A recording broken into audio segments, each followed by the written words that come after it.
अस्सलाम वालेकुम स्टूडेंट्स। आज एम कैट और ए कैट का लेक्चर नंबर 3 हम स्टडी करेंगे और ये लेक्चर ऑफ फिज़िक्स के लिए भी बेनिफिशियल है, तो वो भी इससे आप अपना फ़ायदा उठा सकते हैं। तो आज हम टॉपिक डिस्कस करेंगे ग्रेविटेशनल एक्सेलेरेशन के बारे में। तो ग्रेविटेशनल एक्सेलेरेशन क्या होता है? All bodies falls freely in the absence of air resistance. अगर हम एयर रेजिस्टेंस को निगलेक्ट कर दें तो फिर क्या करते हैं? बॉडीज फ्रीली फॉल करते हैं कि यानी उन पर जो नेट फोर्स है वो ज़ीरो होती है और वो अंडर द ग्रेविटेशनल फोर्स वो नीचे फॉल करते हैं। तब उनका जो एक्सेलेरेशन होता है उस एक्सेलेरेशन को हम नाम देते हैं gravitational acceleration. Their message with the same acceleration, चाहे बॉडी एक भारी मैस है और एक हल्का मैस है, जब एयर रेजिस्टेंस नहीं होगी तो फिर चाहे भारी मैस हो चाहे हल्का मैस, वो सारे क्या करेंगे? एक ही वेलोसिटी से नीचे आएंगे और उनका एक्सेलेरेशन क्या होगा? इज इक्वल टू जी होगा, जिसकी वैल्यू क्या होती है? 9.8 मीटर पर सेकंड स्क्वायर। अब एक भारी मैस है और एक हल्का मैस है, तो हमने ये रेजिस्टेंस को निगलेक्ट कर दिया, लेकिन फिर भी वो नीचे सेम वेलोसिटी से या सेम एक्सेलेरेशन से नीचे आ रहे हैं। तो ऐसा क्यों होता है? तो इसका आंसर ये है कि जो अर्थ होती है वो हर एक को सेम फोर्स से खींचती है। अगर ये अर्थ है तो ये एक बॉडी है, ये बॉडी, अगर ये भारी बॉडी है और एक ये छोटी सी बॉडी है, तो जो अर्थ है ये क्या करेगी? ये दोनों को सेम फोर्स से नीचे खींचेगी। तो क्योंकि कोई और फोर्स नहीं है इसको रोकने के लिए, तो इसलिए क्या करेंगे? नीचे सेम ये वेलोसिटी से नीचे आएंगे। क्योंकि अर्थ एक बहुत बड़ी बॉडी है तो इसलिए वो, और अर्थ के मुकाबले ये मैसेज कुछ भी नहीं है, तो इसलिए ये नहीं होगा कि जो भारी मैस है वो जल्दी नीचे आ जाएगा, जो हल्का मैस है वो लेट नीचे आएगा। ऐसा नहीं होगा, दोनों सेम वेलोसिटी से नीचे आएंगे अगर हम एयर रेजिस्टेंस को निगलेक्ट करते हैं। अब अगर एयर रेजिस्टेंस मौजूद हो तो एयर रेजिस्टेंस, अब ये भारी ऑब्जेक्ट है तो ये एयर रेजिस्टेंस इस पर ज़्यादा एक्ट करेगी, और ये जो हल्का ऑब्जेक्ट है तो एयर रेजिस्टेंस इस पर कम एक्ट करेगी। तो यानी कि जब एयर रेजिस्टेंस मौजूद होती है तब फिर जो बॉडीज़ होती है वो सेम वेलोसिटी से नीचे नहीं आती। डिफरेंट फैक्टर्स होती हैं, जो भारी और जिसका सरफेस एरिया ज़्यादा होता है उस पर एयर रेजिस्टेंस ज़्यादा होती है, वो लेट पहुंचेगा, और जिसका सरफेस एरिया कम होता है वो जल्दी नीचे आ जाएगा। तो इसलिए ये डिफरेंट केसेस बन जाते हैं। लेकिन जो हम केस लेते हैं वो ये है कि रेजिस्टेंस को निगलेक्ट कर दिया जाए। अब ये रेजिस्टेंस को हम निगलेक्ट, जब आप सरफेस ऑफ अर्थ से अपनी डेली लाइफ में किसी भी चीज़ को ऊपर फेंकते हैं, तो अगर वो थोड़ी सी हाइट पर अगर आप उसको ऊपर फेंकते हो जहाँ पर एयर प्रेशर बहुत ही कम है, तो फिर भारी ऑब्जेक्ट और हल्का ऑब्जेक्ट सेम वेलोसिटी से नीचे आएंगे, सेम टाइम पे वो ज़मीन को हिट करेंगे। लेकिन जब आप बहुत ज़्यादा हाइट की बात करते हैं फिर ज़ाहिर है वहाँ पर एयर प्रेशर इंक्रीज हो जाता है, तो फिर वहाँ पर रेजिस्टेंस इन्वॉल्व हो जाती है, इसलिए वहाँ पर फिर जो भारी ऑब्जेक्ट या हल्के ऑब्जेक्ट सेम वो स्पीड से उस ज़मीन को हिट नहीं करेंगे। लेकिन ज़मीन से थोड़ी सी हाइट पे जहाँ पर एयर प्रेशर बिल्कुल नहीं है, आपको फीलिंग नहीं हो रही है एयर की, तो वहाँ पर भारी ऑब्जेक्ट और जो हल्के ऑब्जेक्ट वो सेम टाइम में वो ज़मीन को हिट करेंगे। तो इस एक्सेलरेशन को हम कहते हैं ग्रेविटेशनल एक्सेलरेशन। तो direction of G always directed downward, इसके डायरेक्शन हमेशा डाउनवर्ड होती है, और ये 1/r² के डायरेक्टली प्रोपोर्शनल होता है। इसमें आर केस में आ रहा है radius of earth. At equator जो होता है वो जी मैक्सिमम होते हैं, और जो पोज होता है वहाँ पर भी जी मैक्सिमम होता है। अब देखिए जो सेंटर ऑफ अर्थ है वहाँ पर क्या होता है? वहाँ पे रेडियस ज़ीरो हो जाता है, तो जब रेडियस ज़ीरो हो जाएगा तो फिर ज़ाहिर है जो जी की वैल्यू वो भी क्या हो जाएगी? वो भी ज़ीरो हो जाएगी, क्योंकि सेंटर ऑफ, हम जो भी जो मेजरमेंट्स करते हैं वो सारी सेंटर ऑफ अर्थ से ही करते हैं। अब आप ये कहेंगे कि 1/r² के जो डायरेक्टली प्रोपोर्शनल है, तो जब आर की वैल्यू जीरो हो जाए तो फिर 1/0 इनफाइनाइट होता है। तो ये जो एक्सप्रेशन होता है जी की वैल्यू, इसके डिफरेंट एक्सप्रेशन हैं। जो सेंटर ऑफ अर्थ के लिए इसका एक्सप्रेशन और होगा, आल्टीट्यूड के लिए इसका एक्सप्रेशन और होगा, सरफेस ऑफ अर्थ के लिए इसका एक्सप्रेशन और होगा। तो इसलिए ये इसके डिफरेंट एक्सप्रेशन होते हैं, इसलिए आपने उसको इसके साथ मिक्सअप नहीं करना। तो ये जो बात है ये सिर्फ और सिर्फ इन दो पॉइंट्स के लिए उन्होंने बताई गई है, लेकिन हर एक सेंटर ऑफ अर्थ के लिए फार्मूला और होगा, सरफेस ऑफ अर्थ के लिए थोड़ा सा वेरी होगा, और हाइट के लिए थोड़ा सा और वेरी करेगा।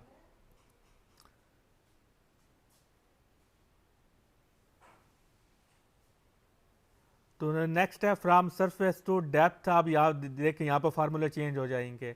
जब आप सरफेस से अंदर, ज़मीन के अंदर की तरफ जब आप जाते हैं, यानी कि from the surface to depth toward the centre, ज़मीन के सेंटर की तरफ आप जाते हैं, यानी कि ज़मीन के अंदर की तरफ जाते हैं, तब फार्मूला क्या होता है, G prime is equal to G 1 minus D divided by R. और जब देखें, जब फ्रॉम सरफेस टू अपवर्ड आप जाते हैं अल्टीट्यूड पर, देखें ज़मीन के अंदर जाए तो ये फार्मूला, और ज़मीन से ऊपर जाए तो ये फार्मूला। तो मैंने आपको अभी बताया कि फार्मूले चेंज हो जाते हैं, इसलिए आपने एट सेंटर ऑफ अर्थ पे इसको आपने मिक्सअप नहीं करना, ठीक है। तो when distance is equal to R by two, जब जो आर बाई टू के इक्वल आपने ज़मीन के अंदर चले गए, यानी कि जो रेडियस ऑफ अर्थ उसका हाफ आप ज़मीन के अंदर चले गए हो, तब फिर जो जी की वैल्यू क्या हो जाएगी, वो हाफ हो जाएगी। तो इसी तरह अगर आप जो बिल्कुल रेडियस के इक्वल चले गए, सेंटर ऑफ अर्थ पे पहुंच गए हो, तो वहां पर फिर क्या हो जाएगी, जी की वैल्यू 0 हो जाएगी। तो जी की वैल्यू कैसे 0 होगी जी, आप देखें डी हमारा क्या हो जाएगा, आर बाय 2 हो जाएगा। तो डी की जगह पर हमने क्या पुट करना है, आर बाय 2 पुट करना है। तो फिर हमारे पास एक्सप्रेशन क्या हो जाएगा, 1 minus R divided by 2 R. तो जब आप एलसीएम लेंगे तो फिर हमारे पास आंसर क्या आएगा, आर बाय 2 आएगा। और जब आप रेडियस ऑफ अर्थ के एग्जैक्ट ऊपर आ गए, तो यानी D is equal to R हो गया। तो जब आपने यहाँ पर आर पुट करें तो आर डिवाइडेड बाई आर वो 1 आएगा। तो 1 का आंसर क्या आएगा, 0। तो जब आप सेंटर ऑफ अर्थ पे पहुंच जाते हैं तब आपकी ग्रेविटेशनल एक्सेलरेशन 0 हो जाता है। तो इट मीन्स वहाँ पर आपका वेट भी 0 होगा और आप बिल्कुल वेटलेसनेस आप फील करेंगे। अगर आपका ज़मीन सरफेस ऑफ अर्थ पे अगर आपका वेट 120 kg है, तो जब आप सरफेस ऑफ अर्थ पे, सेंटर ऑफ अर्थ पे पहुंचेंगे, तो आप बिल्कुल ऐसे फील करोगे कि आपका कोई वेट नहीं है। तो अभी मैंने एक वर्ड बोला 120 kg, आप बोलेगे वेट का यूनिट न्यूटन है। तो ये मैं किसी और लेक्चर में आपको एक्सप्लेन करूंगा कि जो आप वेट मेजर करते हो अपना, जिसको आप उर्दू में वज़न कहते हैं, कि आपका कितना वज़न है, वो आप तो ज़ाहिर केजी में मेजर करते हैं, इसलिए मैंने वेट का 120 kg बोला, न्यूटन ही बोला। तो वो भी किसी लेक्चर में आपको बताऊंगा कि जब आप अपना वज़न कैसे कैलकुलेट करते हैं और कैसे फिर आपको surface of earth, centre of अर्थ पे आप बिल्कुल आपको ऐसा लगे कि मेरा कोई वेट है ही नहीं, मेरा कोई वज़न है ही नहीं। तो इसी तरह वो फिर अभी इस लेक्चर का वो नहीं है, तो वो किसी और लेक्चर में आपको बताऊंगा।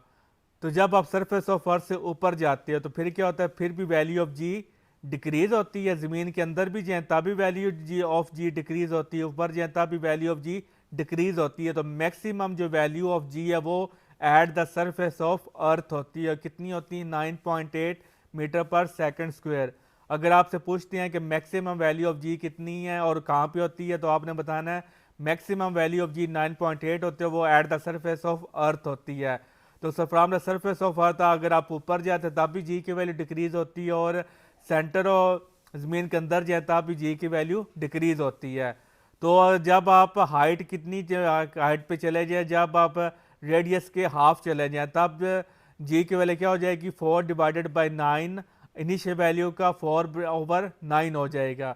और जब आप रेडियस ऑफ अर्थ के बराबर आप हाइट पे चले जाओगे तब जी की वैल्यू क्या आ जाएगी, 1/4 रह जाएगी।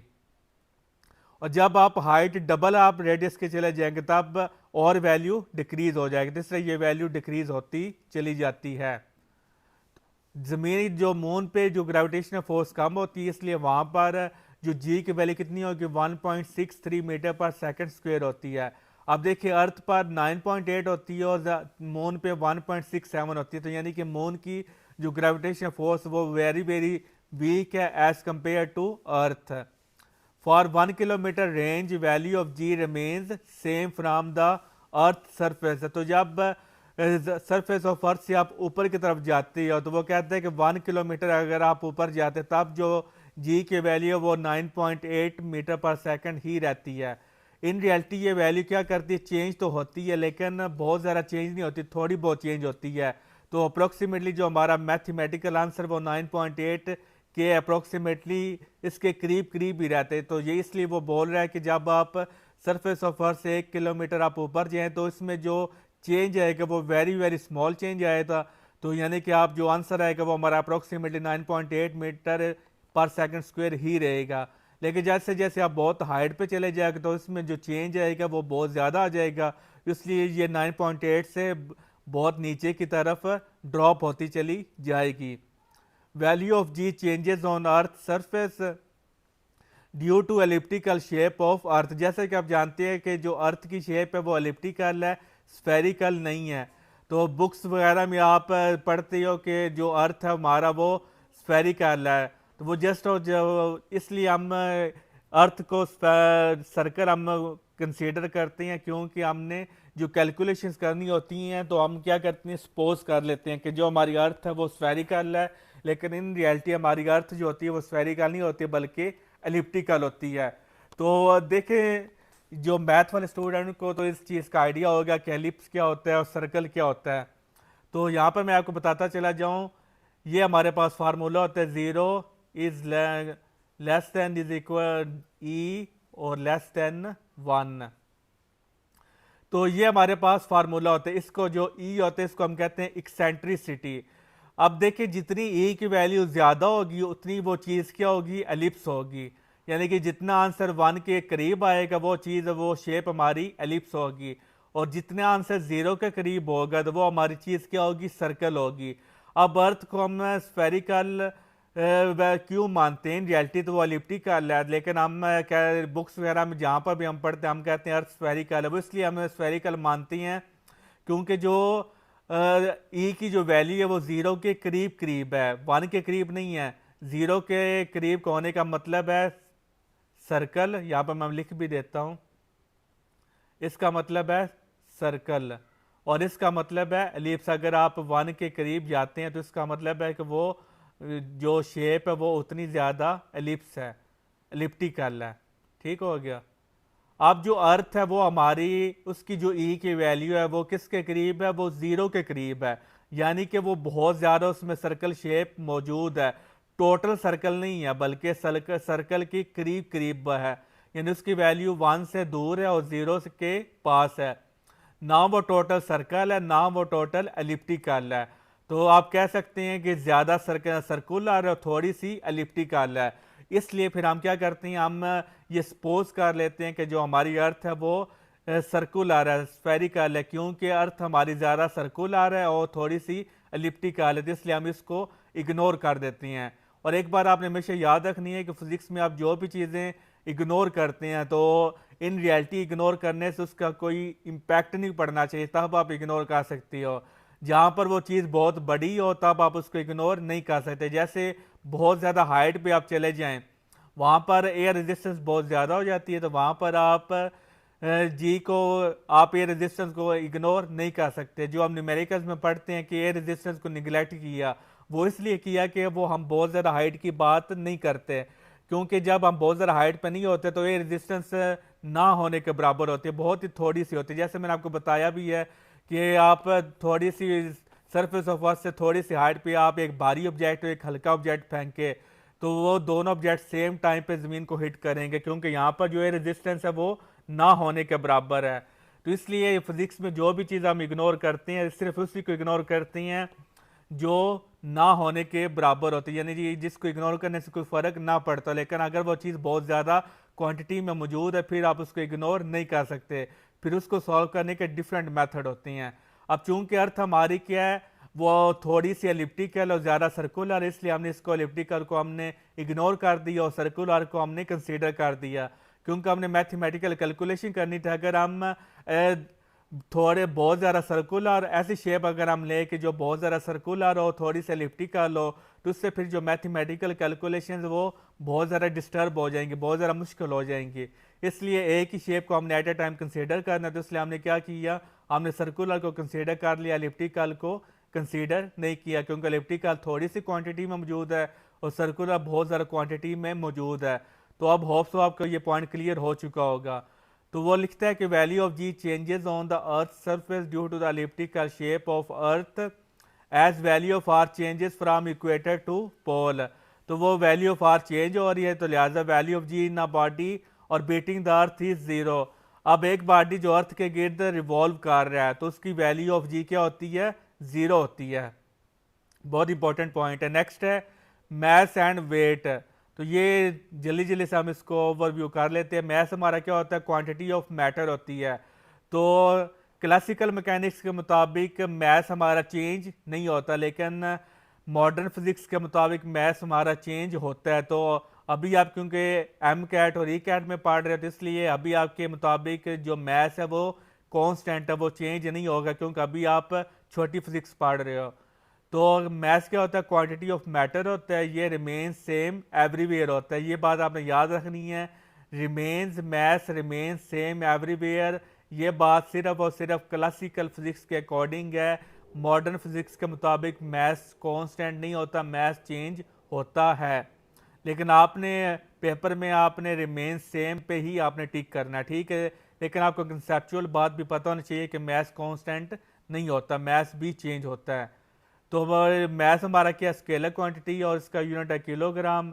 जो वेट, वेट क्या होता है, वेट का दूसरा नाम होता है फोर्स। कौन सी फोर्स, ग्रेविटी की फोर्स। सिंपल आप कह सकती है weight is also called gravitational force. और इसका तीसरा नाम है पुल ऑफ अर्थ।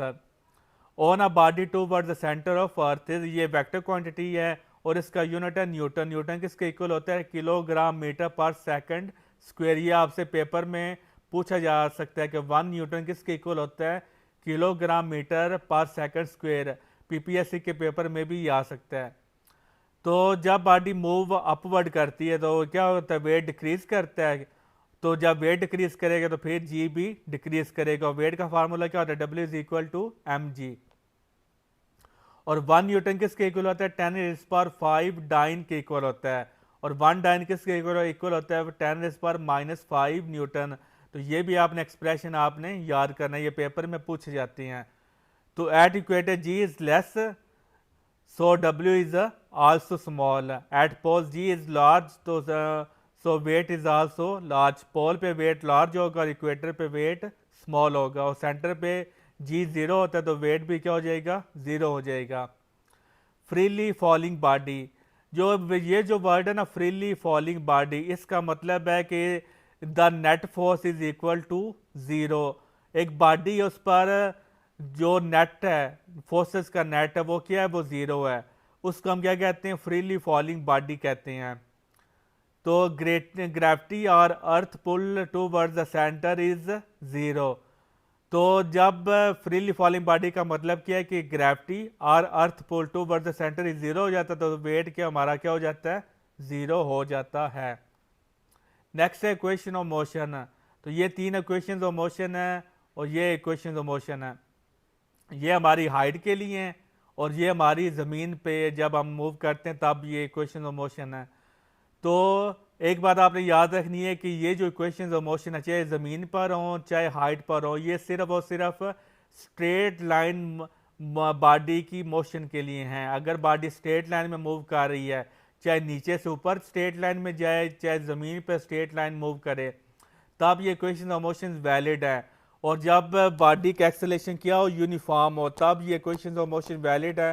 अदरवाइज ये equations valid नहीं है। These equations are applicable if acceleration is uniform, initial velocity is always positive, linear motion यानी कि straight line motion, ये तीनों कंडीशन हों तब ये equations applicable है। अदरवाइज तीनों में से कोई एक भी कंडीशन सेटिस्फाई नहीं होती तो ये equations हम फिर नहीं लगा सकते। बहुत इंपॉर्टेंट पॉइंट है कि ये equations कब हम एप्लीकेबल हैं, जब एक्सेलेरेशन यूनिफॉर्म हो, इनिशियल वेलोसिटी हमारी पॉजिटिव हो और लीनियर मोशन हो यानी कि स्ट्रेट लाइन मोशन हो। तो बॉडी फॉल्स फ्रॉम हाइट, जब बॉडी फॉल्स फ्रॉम हाइट करे तब हमारी क्वेश्चंस क्या बन जाती हैं, ये क्वेश्चंस बन जाती हैं। तो डिस्टेंस कवर इसका ये हो जाता है और time to reach to the ground ये वाला हो जाता है। और velocity with which it reach the time का, तो ये फार्मूले हैं तो इसमें समझाने वाली बात नहीं है, तो ये जैसा आपने याद करने हैं। और सेकंड है बॉडी थ्रोन अपवर्ड, जब बॉडी को ऊपर थ्रो किया जाता है तब मैक्सिमम हाइट ये हमारी होगी। और time to reach maximum height और time to reach this one. तो होप सो आपको आज का लेक्चर पसंद आया होगा। तो आज के लेक्चर को यहीं पे एंड करते हैं। तो मिलते हैं नेक्स्ट लेक्चर में, तब तक अपना ख्याल रखिएगा। अल्लाह हाफिज़।